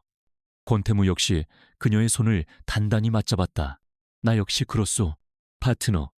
차가운 악수였지만 그 어떤 맹세보다 강력한 동맹이 체결되는 순간이었다. 서연이 집무실을 나간 후 권태무는 잠시 창밖을 바라보았다. 그는 김 비서에게 말했던 것처럼 이 결혼을 단순한 애매이나 전략적 제휴라고 생각했다. 하지만 서명을 하고 그녀의 당당한 눈을 마주한 순간 그는 자신에게 솔직해져야 했다. 그는 할아버지의 압박을 피할 다른 방법도 찾을 수 있었다. 하지만 그는 한서연을 선택했다. 콘퍼런스에서 사기꾼의 논리를 조목조목 격파하던 그녀의 날카로운 지성, 자신의 과거를 폐기물이라 부르며 망설임 없이 잘라내는 그녀의 냉철함, 그리고 방금 전 자신의 결혼 계약을 협상하던 그녀의 당당함까지 그는 그녀에게 매료되었다. 그는 그녀가 무너지는 것을 보고 싶지 않았다. 그는 그녀가 박민혁 같은 쓰레기에게 상처받았다는 사실이 불쾌했다.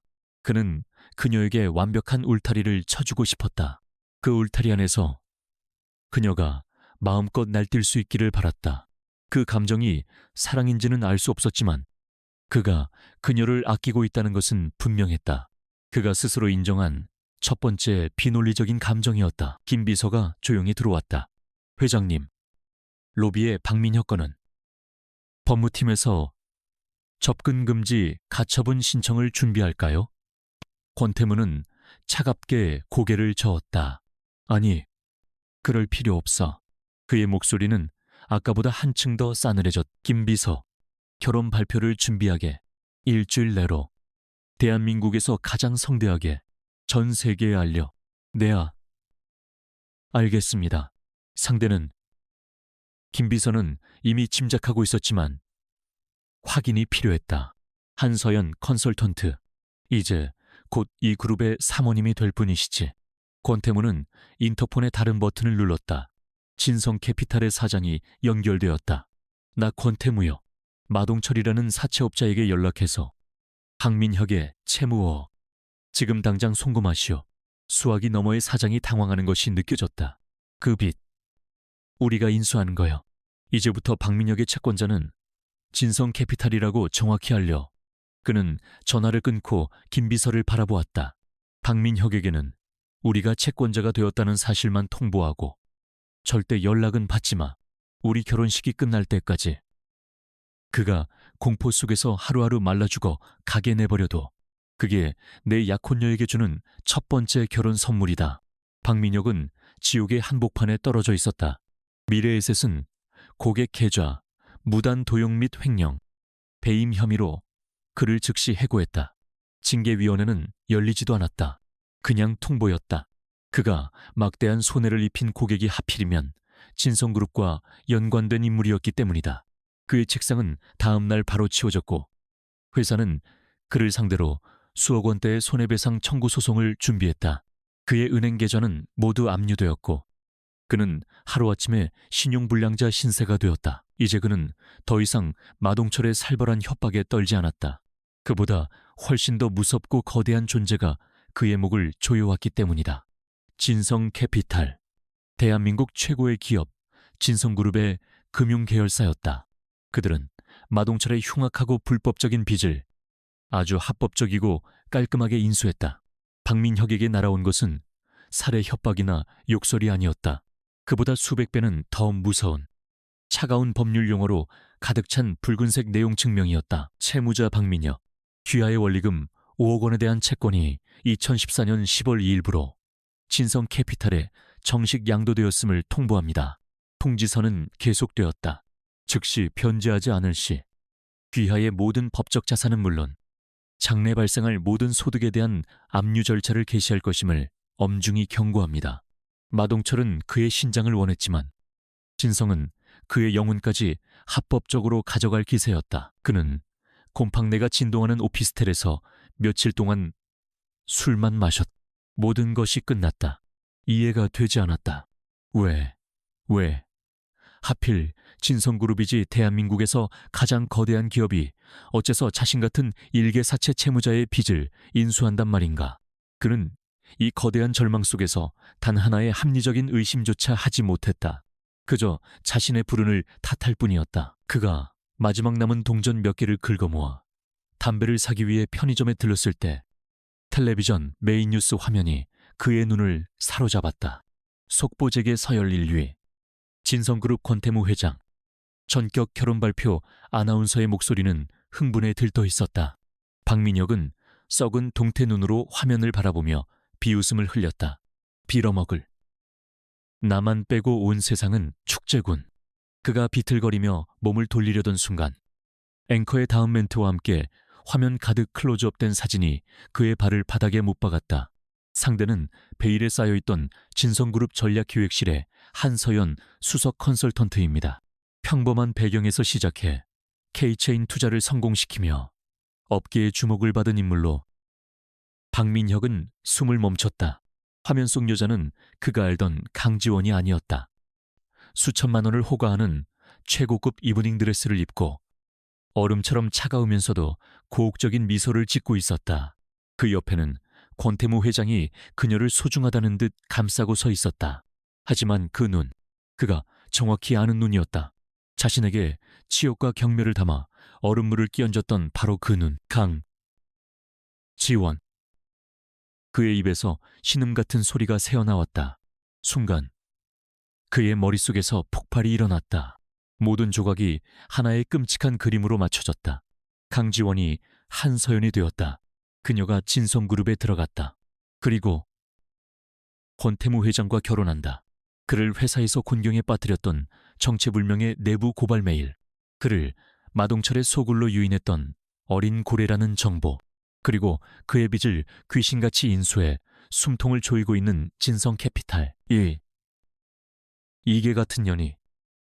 박민혁은 이성을 잃고 편의점 진열대를 주먹으로 내리쳤다. 물건들이 와르르 쏟아졌다. 모든 것이 처음부터 그녀의 계획이었다. 그녀가 자신에게 복수한 것이다. 감히 자신을 헌신짝처럼 버리고 대한민국에서 가장 높은 곳에 있는 남자에게로 갈아탔다. 그는 모든 것을 잃었는데 그녀는 그가 감히 상상할 수도 없는 모든 것을 가졌다. 분노와 질투, 그리고 자신이 기만당했다는 억울함이 그의 남은 이성을 완전히 불태웠다. 그는 미친 사람처럼 길거리에서 웃기 시작했다. 그래, 같이 죽자. 어차피 이렇게 바닥까지 떨어진 인생이라면 저 행복해 보이는 여자를 반드시 끌어내려야 했다. 그는 강지원이, 아니, 한서연이 자신을 만나주지 않을 것을 알았다. 그렇다면 그녀의 가장 빛나는 순간, 그녀의 모든 것을 망쳐야 했다. 그는 며칠간 페인처럼 인터넷을 뒤져 그들의 일정을 샅샅이 찾아냈다. 결혼 발표 일주일 뒤, 진성그룹이 소유한 6성급 호텔 더 헤리티지의 최상층 펜트하우스 연회장, 권태무 회장과 한서연 컨설턴트의 양가 상견례를 겸한 소규모 비공개 약혼 파티가 열린다는 정보를 찾아냈다.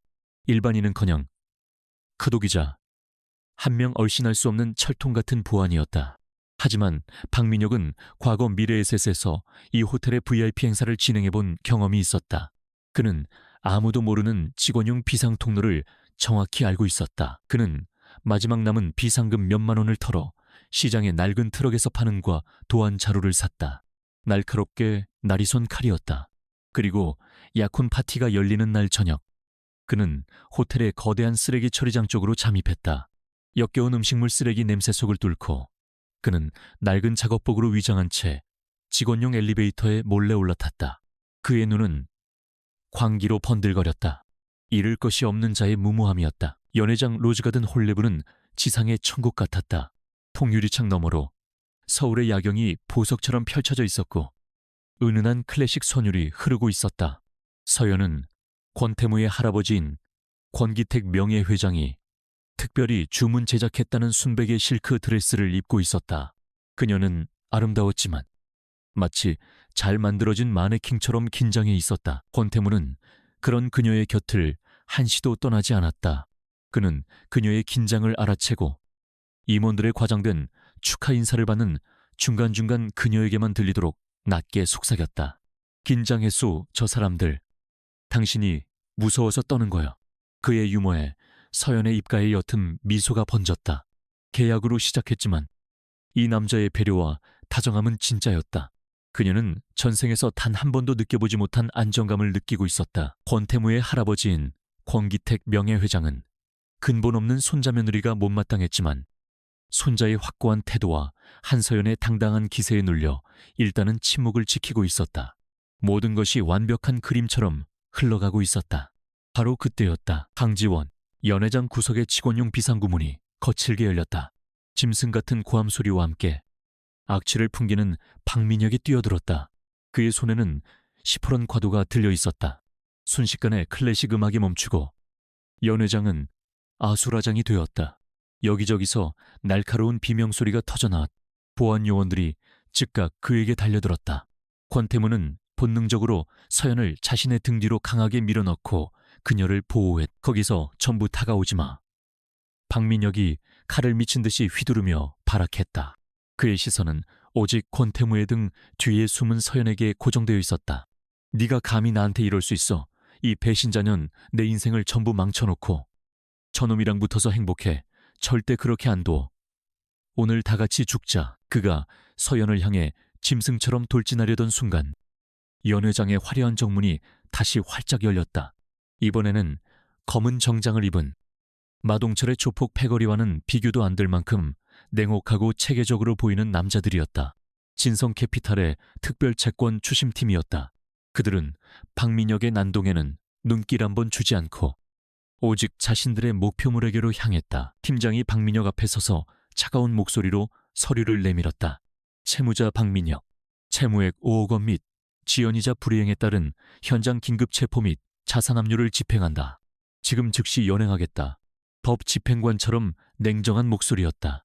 박민혁은 앞에서는 칼을 든 자신을 막는 호텔 보안 요원들, 뒤에서는 자신의 숨통을 조이는 채권 추심팀 사이에 완벽하게 갇혔다. 사면초가 완벽한 절망.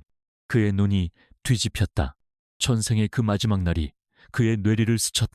그는 이 모든 상황의 원흉, 자신을 완벽하게 기만한 저 여자를 노려보았다. 이게 다 너 때문이야. 강지원. 그는 마지막 힘을 다해 추심팀을 밀치고 방심하고 있던 서연을 향해 몸을 날렸다. 안 돼. 권태무가 그녀를 밀쳤지만 박민혁은 미친 듯이 서연의 팔을 붙잡았다. 그는 그녀를 자신의 앞으로 끌어당겨 목에 칼을 겨누었다. 모두 비켜. 전부 다 비키란 말이야. 안 비키면 이 여자 죽인다. 10년 전 그 낡은 오피스텔에서 벌어졌던 상황과 똑같았다. 서연은 자신의 목에 닿는 차가운 칼날의 감촉을 느꼈다. 박민혁의 거친 숨결과 공포에 질린 손의 떨림이 그대로 전해졌다. 하지만 전생과 다른 것이 하나 있었다. 그녀의 눈은 단 한순간도 떨리지 않았다. 그녀는 자신을 노려보는 권태무의 불타는 눈동자를 마주보고 있었다. 연회장 안의 공기는 얼어붙었다. 수백만 달러짜리 샹들리에 불빛이 박민혁이 든 과도의 시퍼런 칼날에 반사되어 섬뜩하게 빛났다. 하객들은 숨을 죽인 채 이 믿을 수 없는 현실을 공포에 질려 바라보았다. 박민혁은 한서연의 가느다란 목의 칼을 바짝 댄 채 그녀를 인간 방패 삼아 뒷걸음질 쳤다. 그의 눈은 광기로 이글거렸고 땀과 눈물로 범벅이 된 얼굴은 흉측하게 일그러져 있었다. 전부 물러서 한 발짝이라도 더 다가오면 이 여자 목을 그어버릴 거야 들었어. 그가 짐승처럼 울부짖었다. 권태무의 경호팀과 진성캐피탈의 추심팀이 그를 완벽하게 포위했지만 인질이 된 한서연 때문에 섣불리 움직이지 못했다. 박민혁의 떨리는 손이 서연의 피부에 차가운 칼날의 감촉을 고스란히 전했다. 서연은 눈을 감았다. 10년 전 곰팡내 나던 그 낡은 오피스텔에서의 마지막 순간이 생생하게 떠올랐다. 똑같은 남자였다. 똑같은 절망에 빠진 비겁한 얼굴. 똑같은 사리가 담긴 협박. 그때의 강지원은 공포에 질려 울부짖으며 그에게 매달렸다. 제발 살려달라고. 무엇이든 하겠다고 빌었다. 하지만 그는 그녀를 버렸다. 그러나 지금 그의 품에 안겨 칼날의 위협을 받고 있는 것은 강지원이 아니었다. 그녀는 한서연이었다. 그녀의 심장은 놀라울 정도로 차분했다. 두려움 대신 지독한 경멸과 일말의 연민마저 느껴졌다. 이 남자는 10년 전이나 지금이나 변한 것이 없었다. 스스로의 나락에 빠져 결국 가장 약한 존재를 방패 삼는 쓰레기. 그녀는 천천히 눈을 떴다. 그녀의 시선은 자신을 인질로 잡은 박민혁이 아닌 포위망의 중심에서 자신을 꿰뚫어 볼 듯 응시하고 있는 권태무에게 고정되었다. 권태무의 얼굴은 얼음장처럼 차가웠지만 그의 눈동자는 모든 것을 태워버릴 듯한 분노로 이글거리고 있었다. 그는 두려워하는 것이 아니었다. 그는 격노하고 있었다. 강지원 언니, 한서연이 배신자 네가 어떻게 나한테 이럴 수 있어. 박민혁이 그녀의 귓가에 대고 절규했다. 네가 날 이렇게 만들었어. 내 모든 걸 망쳐놓고 저놈이랑 행복해. 죽어도 안 돼. 넌 나랑 같이 가야 해. 그의 목소리는 절망으로 갈라져 나왔다. 그때 서연이 입을 열었다. 그녀의 목소리는 칼날 앞에서도 조금의 떨림도 없이 연회장 전체에 울릴 만큼 또렷하고 차가웠다. 아니, 박민혁, 넌 내 스스로 무너진 거야. 10년 전 네가 날 마동철에게 팔아넘기려 했던 그날처럼 말이야. 박민혁의 눈이 경악으로 커졌다. 무슨 소리야? 10년 전이라니. 그는 서연이 자신들의 첫 만남에서 물을 뿌린 것만 기억했지. 그보다 더 끔찍한 과거의 기억을 공유하고 있을 거라고는 상상도 못했다. 그의 뇌가 그녀의 말을 이해하려 애쓰는 그 찰나의 순간 서연의 눈이 권태무와 마주쳤다. 권태무가 움직였다. 그가 경호 팀장에게 미세하게 고개를 끄덕인 것이 아니었다. 그가 박민혁을 향해 한 걸음 내디디며 그의 모든 시선을 자신에게로 끌었다. 내 놈이 손대고 있는 여자가. 권태무의 목소리는 지옥에서 울려오는 듯 낮고 위협적이었다. 내 놈 따위가 감히 건드릴 수 있는 사람이 아니야. 박민혁의 주의가 권태무의 압도적인 기세에 잠시 쏠린 바로 그 순간이었다. 서연은 이 순간을 기다렸다. 그녀는 진성에 들어온 이후 권태무의 배려로 받은 최고 수준의 호신술 훈련을 떠올렸다. 그녀의 몸이 본능적으로 반응했다. 그녀는 자신의 팔꿈치를 수직으로 들어올려 자신을 잡고 있던 박민혁의 명치를 전력을 다해 가격했다. 그억 박민혁이 숨이 막히는 고통에 찼고 그녀를 잡았던 팔의 힘이 순간적으로 풀렸다. 칼날이 그녀의 목에서 아슬아슬하게 비껴나갔다.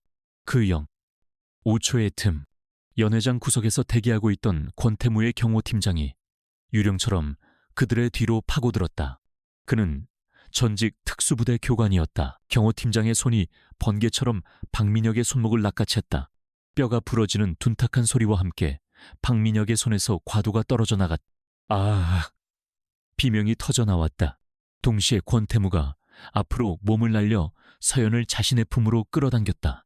그는 그녀를 자신의 거대한 몸으로 완벽하게 감싸 안고 혹시라도 다친 곳이 없는지 미친 듯이 살폈다. 박민혁은 경호팀의 무자비한 제압에 의해 대리석 바닥에 얼굴을 처박혔다. 그의 팔은 등 뒤로 꺾인 채 결박되었다. 괜찮소 다친 데는 권태무가 서연의 어깨를 붙잡고 물었다. 그의 목소리는 그답지 않게 거칠게 떨리고 있었다. 서연은 그의 품에 안겨 자신의 심장이 그제야 격렬하게 뛰고 있음을 깨달았다. 그녀는 말없이 고개를 끄덕였다. 권기택 명예회장을 비롯한 하객들은 충격에서 벗어나지 못한 채 굳어 있었다. 그때 연 회장의 정문이 다시 한번 거칠게 열렸다. 이번에는 방금 전의 추심팀이 아니었다. 중무장한 경찰 기동대와 형사들이었다. 김 비서가 박민혁이 비상구로 잠입한 것을 CCTV로 확인한 즉시 이미 대기 중이던 경찰에 출동 신호를 보낸 것이었다. 선임 형사가 다가와 바닥에 엎드려 있는 박민혁에게 수갑을 채웠다. 박민혁, 불법 무기 소지, 살인 미수, 특수 납치 협박 혐의로 현행범 체포한다. 넌 변호사를 선임할 권리가 있으며 형사가 미란다 원칙을 고지하는 동안 박민혁은 꺾인 팔의 고통과 절망감의 짐승처럼 울부짖으며 서연을 노려보았다. 강지원, 내가 죽어서도 널. 그의 저주가 채 끝나기도 전에 형사의 무전기에서 격앙된 목소리가 터져나왔다. 강남팀 타겟, 확보 마동철 포함, 조직원 전원 검거장부 및 증거물 모두 확보 완료 작전 성공. 연 회장의 모든 시선이 형사에게로 쏠렸다. 형사는 무전기를 끄고 권태무 회장에게 다가가 경례를 붙였다. 회장님, 협조에 감사드립니다. 회장님께서 제공해 주신 정보 덕분에 오늘 밤 강남 일대의 가장 큰 불법 도박 및 사채 조직인 마동철 일당을 일망타진했습니다. 이자 박민혁도 그 조직의 핵심 채무자이자 피해자 중 한 명이었습니다. 그제야 모든 상황이 명확해졌다. 이것은 우발적인 사건이 아니었다. 한서연과 권태무가 치밀하게 설계한 거대한 작전의 마지막 단계였다. 박민혁의 난동은 그들의 계획에 없던 변수였지만 오히려 마동철의 검거에 결정적인 명분을 제공했다.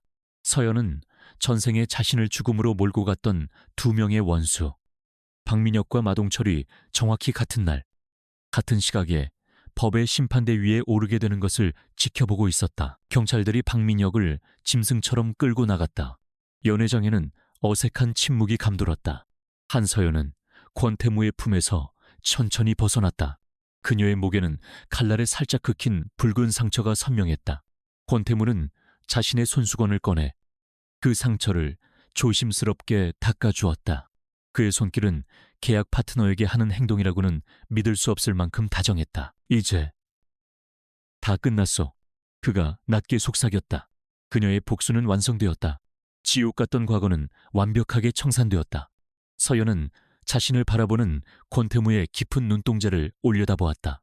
그 눈에는 더 이상 분노가 아닌 안도감과 그보다 더 복잡하고 뜨거운 감정이 담겨 있었다. 계약으로 시작된 관계였지만 이 남자는 방금 목숨을 걸고 그녀를 지켰다. 그녀는 그에게 빚을 졌다. 혹은 그 이상의 감정을 느끼기 시작했다. 1년이 지났다. 시간은 가장 공평한 심판관처럼 흘러갔다. 교도소의 회색빛 시멘트 바닥에서 올라오는 한기는 박민혁의 뼈마디를 시리게 했다. 그는 1인용 독방도 아닌 잡다한 범죄자들과 뒤섞인 8인실의 가장 구석 자리에서 웅크린 제벽을 바라보고 있었다. 한때 미래셋에 잘나가던 대리, 번지르르한 외모로 여럿을 울렸던 그의 모습은 온데간데 없었다. 그는 그저 수임번호 4419번일 뿐이었다. 그의 죄목은 화려했. 업무상 횡령 및 배임, 불법, 무기 소지, 특수, 납치 협박, 살인 미수, 진성그룹의 약혼식장에서 벌인 난동은 그의 모든 범죄를 세상에 까발리는 기폭제가 되었다. 권태무 회장은 그에게 단 한 치의 자비도 베풀지 않았다.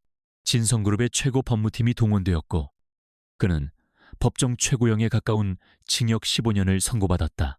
그의 인생은 사실상 이곳에서 끝났다. 휴게실 구석의 낡은 텔레비전에서는 저녁 경제 뉴스가 나오고 있었다. 박민혁은 멍한 눈으로 화면을 응시했다. 의미 없는 숫자들과 그래프들이 지나갔다. 그는 모든 것을 포기한 지 오래였다. 바로 그때 앵커의 목소리가 한 톤 높아지며 런던 특파원을 연결했다. 한국 재계를 뒤흔든 세기의 딜이 성사되었습니다. 진성그룹의 영국 에이젠 바이오테크 인수 소식입니다. 화면이 바뀌었다. 런던의 화려한 빌딩 앞, 수많은 외신 기자들의 플래시, 세례 한가운데에 두 사람이 서 있었다. 진성그룹의 권태무 회장, 그리고 그와 어깨를 나란히 한 채 당당하고 지적인 미소를 짓고 있는 여자, 한서연 부회장이었다. 그녀는 더 이상 수석 컨설턴트가 아니었다. 그녀는 권태무와 결혼한 직후 진성바이오 및 해외 전략부문의 부회장으로 승진했다. 이번 인수는 한서연 부회장의 날카로운 분석과 과감한 배팅이 결정적이었습니다. 그녀는 기자의 흥분된 목소리가 박민혁의 귀에는 들리지 않았다. 그는 화면 속의 여자를, 아니, 자신이 버렸던 그 여자를 망연자실하게 바라보았다. 1년 전 약혼식장에서보다 더 눈부셨다. 자신감, 권위, 그리고 행복. 그녀가 가진 모든 것이 그에게는 없었다. 텔레비전 카메라는 두 사람을 집요하게 비추었다. 권태무는 공식적인 자리임에도 불구하고 아내를 바라보는 시선에 자부심과 다정함을 숨기지 않았다.